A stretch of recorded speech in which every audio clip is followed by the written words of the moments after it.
금이야 오기야 112회에서는 이선주의 비밀과 골수이식을 둘러싼 혼란이 큰 화제가 되었습니다. 이번 에피소드에서 이선주가 그동안 비밀로 지켜온 인물의 정체가 밝혀져 시청자들은 놀라움과 의아함을 느끼게 되었습니다. 이전에는 백혈병으로 골수이식이 필요한 사람 중에서도 이선주가 그 주인공으로 주장되는 가운데 어떤 이들은 미국에 체류 중인 은상수의 와이프 이진주라고 주장하기도 했습니다. 그러나 이번 에피소드에서 병실 안에서 골수이식을 기다리던 인물이 이선주의 미국에서 나온 친딸이었음이 밝혀졌습니다. 이선주의 친딸이라는 사실은 이전 회차에서 잔디가 이선주의 방에서 곰돌이 인형을 발견한 것을 통해 거의 확실하게 드러났습니다. 그러나 이런 충격적인 사실에도 불구하고 이선주는 다른 자식을 살리기 위해 잔디의 골수를 채취하려는 계획을 세우고 있었습니다. 이선주는 잔디에게 자신이 미국에서 후원하는 아이가 아플 때라고 속여 설득하고 그럼에도 불구하고 순진한 잔디를 속이고 말았습니다.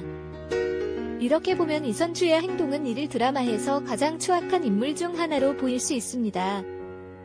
친딸은 초등학교에 입학하기도 전에 어린아이로 나타났고 이선주가 그녀를 제니라고 부르는 것을 보면 이선주의 미국에서의 생활과 가정 사정은 분명히 이전의 것과는 다를 것입니다.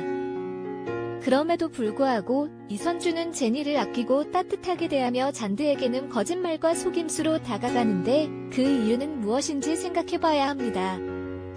이선주가 제니를 더 사랑하는 이유는 제니의 아버지가 제임스 킴이라는 부유한 사람이라는 점 때문입니다.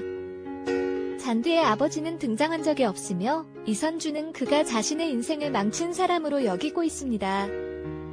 이런 이유로 이선주는 잔디에게 혐오와 증오를 품고 있을 것으로 추측됩니다.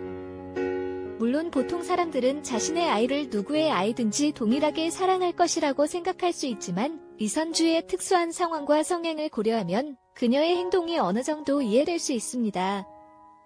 이선주가 과거에 만났던 남자와의 관계, 그리고 그로 인해 겪은 어려움들이 그녀의 행동을 결정하는 중요한 요소가 될 것입니다.